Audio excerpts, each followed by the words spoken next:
episode review. Are you ready for a show? Kill yourself, nerd! So the episode starts with a bait that you think is going to be Stolas in this hospital room, but no, it's actually about Blitz's sister, which I, for one, am happy about because I think that the writing quality in Season 2 goes down the longer Stolas is in an episode. He can get hurt. Blitz is apparently so frantic about the fact that his sister has completely up and ditched him and wants nothing to do with him, that he leaves Moxie, of all people, in charge of the next mission. I guess it's because Luna is MIA both IRL and in the show, and Millie is... well, come on. Hell of a Boss is a male-led show. You think fucking Blitz is gonna give control to fucking Millie? What, do you think we're gonna get a Millie episode?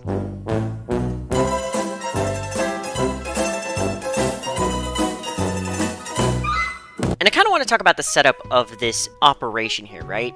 So, situation is, Blitz is kind of on his own B-plot, and we have a hit for the first time in, I think, an actual 2 years out of universe, like IRL. It's been like, last one we saw in full for like an episode was Cherubs. Last time we saw them do a hit and come back from it was the, I think it was the Lumberjacks and Aussies, but we didn't like see that. It was kind of like off screen, and then they came back to it and they're like, oh my god, that mission was so fucking awesome, whoa. And it's like, yeah, I wish we kind of saw that, but whatever. I'm happy because the hit episodes, I think, are a great format. You have a client, you have a backstory and a reason, you have a target, and then shenanigans ensue. Should we kill this person? Are they a bad person? Are they a good person? Maybe if we kill them, something bad will happen to us. Yada yada yada. It's awesome. The IMP team go home. Rinse, repeat. You could do that for like 5 seasons of a show. I don't know. I think the idea is really good, and I really kind of hate the fact that Hell of a Boss hasn't taken as much advantage of it as they can. But in this episode, they do something a little cool with the premise. They do this thing where the person, the client, wants to call a hit, but they don't actually know who killed them. So they kind of say, it was a counselor, it was someone at this camp, and I was killed in the by someone drilling holes in a boat at the boathouse. So with those little few facts and the fact that Moxie is the one in charge, you better believe we're getting a schizo board that has tons of clues, tons of leads, a lot of ideas for disguises and stuff, all this backstory, and I'm gonna say it, Moxie's trying too hard, and I was kind of happy that this whole thing fell through, because I do not want to see this show attempt to write a thrilling mystery. I don't think it's gonna work. Hurt. And I was actually really happy when we saw that Millie just kind of said, oh hey, it's probably that guy. Nope, it's definitely that guy. Yep, that's him.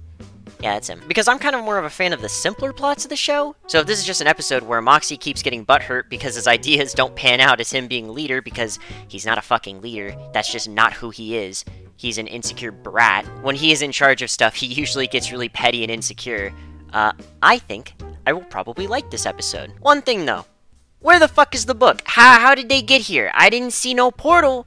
I didn't see no book in this episode either. So I'm wondering, do they have the book? Did Millie use the book? Did Moxie use the book? I know to shit that Luna didn't. She doesn't speak. She only speaks sign language now. So where the fuck is it? I don't know. This is the only time in the entire show they haven't shown a portal being opened. A portal being opened for when they go to or come back from a hit. Even later in the episode, Blitz gets a portal. I think they're kind of cheating by not telling us who's using the book, because it's not like a plot point, but it's kind of something you notice where Luna's the only one who uses the book, or Octavia, or Stolas. Presumably, the Goetia, like all of them can use the book, but we've never seen an imp use it, like at all. They've never used the grimoire. So, can they use the grimoires? We find out that Barbie has a disguise, an actual like Stolas type disguise where they use magic, and it looks like way more convincing than than Moxie and Millie's disguises, let's be real. But like, I don't know, it's just weird to me. It's something that I thought about. It's kind of funny that they have Millie and Moxie cross-dress. It's almost like, you know, with Millie cross-dressing and being referred to as Millard and being played like a guy, I guess technically she's a male in this episode and Moxie's a female.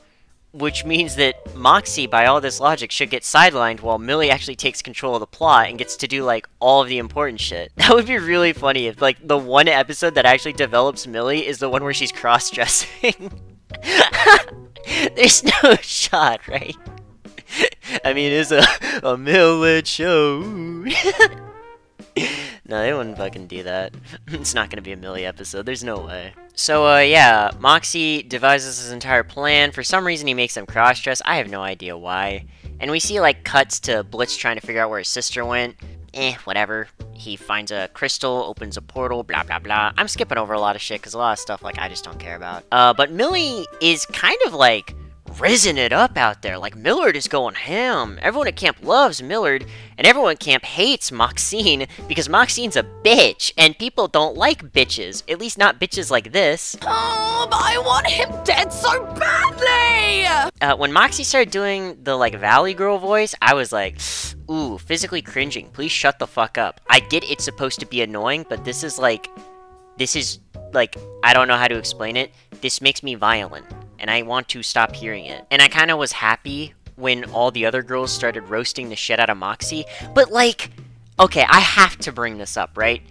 What is the law of the disguises in this universe? Are we playing by American Dad rules?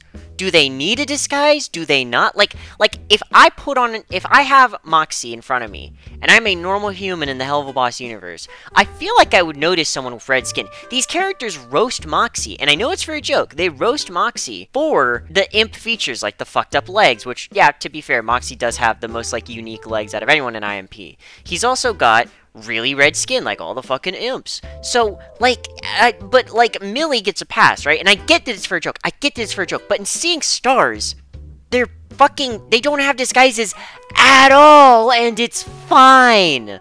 It's fine! And in Truth Seekers, when they don't have disguises, they're recognized as demons and imps, and the people, the dorks, they recognize them. But in this episode, it's like, there's something wrong with your skin, your hair looks weird, there's something wrong with your legs, like, really fucked up, that, like, is unnatural. And also, you randomly showed up at this camp just out of nowhere, and you're kind of a bitch. And also, they see that Moxie goes into the fire and is, like, fireproof and shit. Like, or maybe not fireproof, but, like, they see him go into the fire and not have any, like, damage taken from it. So it's like, huh, I wonder if there's something up with this bitch.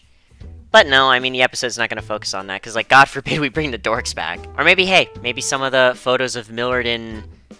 Oh my god, wait, they got naked at the end of the episode in front of everyone. Oh my god, they saw their entire fucking bodies in front of her. There's no shot they don't realize they're demons, right? Like, I know it's for a joke, but, like, come on, dude. Like, the fucking humans in this world have to be, like, at least 5 IQ, please. Hey! No! Stop! Just calm down! Don't do it! Whatever, I'm gonna stop thinking about it. Thinking about the plausibility and the functionality of these disguises is just gonna make you go in circles, because, ironically, the one time Blitz used a disguise and tried to do well in the Seeing Stars episode, it caused an entire B-plot that I wish didn't happen. Whatever. Fuck is wrong with your leg? Hey, little man, how about you check out this demo right here? The same accident that fucked up your skin? Sick demon costume, man! It's metal as fuck! Get off, you fucking freak! Whoa! Hey, this is my territory, bitch! Take your shitty costume and get the fuck off my corner! So Moxie and Millie, they have their little shenanigans, and everyone loves Millie, but everyone hates Moxie because Moxie's being a huge fucking cunt. I don't think it's out of character. I think his character is definitely being pushed a lot further than people want it to be. And if you're a Moxie enjoyer, I'm so sorry for you, but this episode does to Moxie what Western Energy did to Stolas for me, where I can understand them pushing the character really far and amping up some of their qualities, because it's like the situations that might bring those out the most in them, but, like, fuck, man, it's hard to watch sometimes. Because Moxie is just straight up so unlikable in this episode, which is why every time he gets shot down in this episode, specifically in the argument with Millie, I wish Millie went harder, because I really fucking liked seeing Millie actually, like, stand up to Moxie for once and not just enable his stupid degeneracy. Like, Moxie kind of has this mentality where if there's no one around keeping him in check, his ego just goes crazy. So, putting him in charge, and then Blitz leaving the episode, Luna's not in it, there's no one else really in it to, like, be an authority figure for Moxie. It's only Millie, and Millie is just kind of like, look, I already know who did it. You want to do your stupid plan.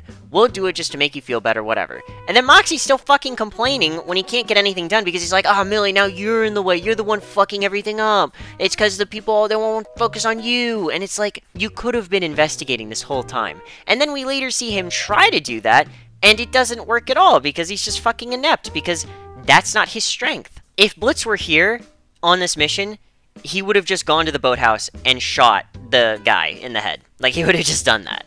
But Moxie wants to overcomplicate everything. I think it's consistent. I do again wish that Millie went way harder in the argument, because this episode is kind of interestingly mirroring the Seeing Stars...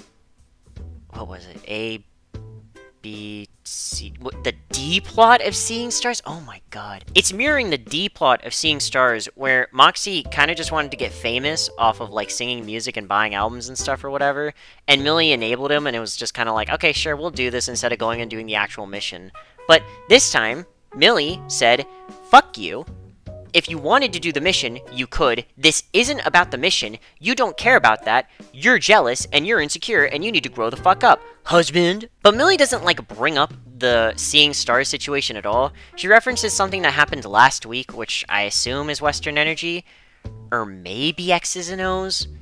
But that wouldn't make as much sense, even though in both situations, Millie helped the fuck out of her husband. I would bring up a lot of situations where Millie helped her husband. Like, let me think. The fish in episode 3, the obviously Western Energy, obviously Truth Seekers, and X's and O's being like the biggest examples where Moxie was in danger and Millie did everything she could to get him to safety, and like undoubtedly helped him in those episodes. In Cherub, she helped do the hit. In Harvest Moon, she saved his life. Oh my god, dude. Millie has been bailing Moxie out of some bad situations, and Moxie can't... Oh my god, dude. Oh, bro, put some respect on my girl's name. Yeah, I wish Millie went a little bit harder. But, then we have that scene where Moxie's like, yeah, my beautiful wife, blah, blah, blah, blah, blah, incest joke. Shut the fuck up.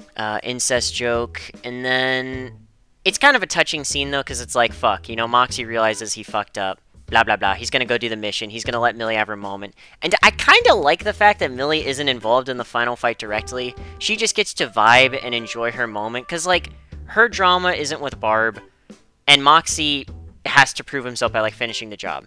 Which he doesn't. Funny. But, it's just kind of like, okay. Okay. So, I kind of like that Millie gets to just kind of, like, vibe at the end. Even if all the songs in this episode sucked, I think the last one sucked the least. I don't, like, hate any of these songs. It's just that, like, these are never getting stuck in my head. For better and for worse. Like, think about Cotton Candy what you will, but that song sticks in my mind. I will probably never be able to forget Cotton Candy. If someone were to say the words Cotton Candy, my mind would just go, you know, like, it would just, like, hum the chorus to that song for some reason. Like, it's stuck in my brain like a tick. For better and worse. But yeah, as the episode goes on, we see Blitz work his way through the ladder and find out where Barb is, track her down. She happens to be in the same camp that they're in, which is I Wanna Come More, fucking stupid name. And they have a little bit of a showdown in the boathouse. And Barbie Wire is an interesting character because I wish that there was like a scene earlier in the episode where, because Barbie Wire and Moxie and Millie, none of them know each other at all. Like, Moxie has no idea who Barbie is, and Barbie only knows Blitz. So, you could have had a really interesting scene where Barbie Wire, like, in disguise as a counselor, is either, like, in the backgrounds of multiple shots and just kind of, like, watching Millard, and she, like, maybe she's really, you know, crafty and she's intelligent. She's like, okay, I'm running my drug operation here, and these two new campers showed up, and they're fucking obviously demons. Like, to her, she would immediately know that they're imps from hell, right? She would immediately be able to tell. So what if she went over there under the guise of, like, being a counselor, and she's, like, trying to be like, oh, hey, I didn't notice you guys here. You guys must be new to camp. I'll show you around. Not, like, in an antagonistic way, but in, like, a trying to get information. Like, do they know what I'm up to? Do they not? And what's really interesting is that Moxie and Millie could just, like, talk to them and have a normal conversation, and they would have no idea that, like, both of them are gonna run into each other eventually, because she doesn't know that they're there for a hit, specifically on the guy who killed the client, because we find out later that Barbie has no idea that that happened. So what if she incidentally helped investigate the murder, and then she's just kind of like a third wheel for the episode, and she's like vibing with Millard, or maybe she's vibing with Maxine, and she's like, because I don't know if Barbie was actually a camp counselor or not, but she was like at the camp. So it would be interesting if she was just like, hey, you're kind of causing a situation, you're kind of being a bratty bitch, why don't you come with me and we'll like go away from everyone and just kind of vibe. Not in an antagonistic way, but just being like, are you feeling okay, man? Hey, what's going on, buddy? You seem a little bit upset. And then by the end of the episode, when the whole plot with like, oh shit, that's not a counselor or a person at the camp, that's a demon, that's fucking Barbie Wire, what the fuck? And then Blitz comes in and is like, yeah, that's my sister, blah, blah, blah, blah, blah. Final confrontation plays out the same way, where they all realize in unison, oh my god, the counselor is the one who killed the client in the beginning. We don't get names in, I'm sorry. But, or if we do, they're so forgettable. I'm just gonna keep calling him counselor guy. But Barbie has a vested interest in him staying alive because he's the one giving her drugs, and she's already manipulated him. Don't worry, he's an adult, okay? He's a teenager, but he's like 18, 19. Like, when I call someone a teenager, I mean that they're 18. Fucking obviously. Like, why'd you assume they were under 18, you dumb piece of shit? Dumbass. But, so she's, like, in the moment realizing and panicking, like, oh my god, like, fuck, no, you can't actually kill, I know that this guy killed someone and you have to do a hit for that, for your client and your business, but this guy's my business. You can't do that.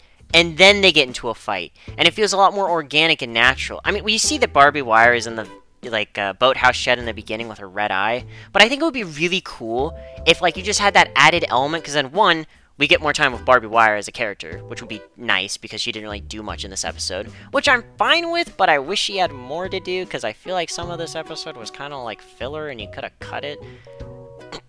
And I wish that, like, it would make it more impactful when at the end it's like, oh, fuck, Barbie helped Moxie and Millie do their job to investigate, like, the murder.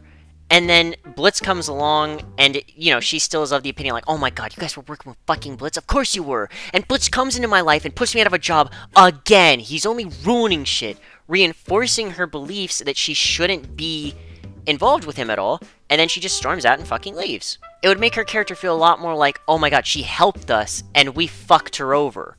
That sucks. Because in the moment, it feels like there's a lot of her character still left out there. Like, she has to come back. There's backstory with her and Blitz. So, she's another character that, like, has to come back. Not in, like, an antagonistic way, per se, but I think that IMP is going to run into her again.